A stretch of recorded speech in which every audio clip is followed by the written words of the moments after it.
একজন হ্যান্ডসাম জীবনসঙ্গীর চাইতেও অনেক বেশি প্রয়োজন একজন কেয়ারিং এবং বিশ্বস্ত জীবনসঙ্গীর। কারণ সময়ের সঙ্গে সঙ্গে চেহারা ফুরিয়ে যায়, সৌন্দর্য আর থাকে না। তখন যেটা থাকে সেটা হচ্ছে দুজন মানুষের মধ্যে বোঝাপড়া আর বন্ধুত্ব।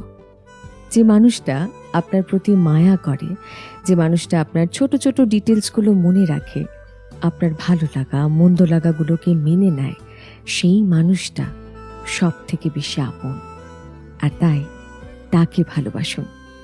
আপনার সৌন্দর্যে যে বিমোহিত তাহাকে নয়।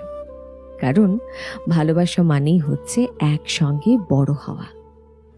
আপনার ক্যারিয়ারের প্রতি, আপনার পরিবারের প্রতি যে মানুষটা যত্নশীল, সেই মানুষটাই আপনার জীবনসঙ্গী হিসেবে জাস্ট পারফেক্ট। কারণ সে জানে কিভাবে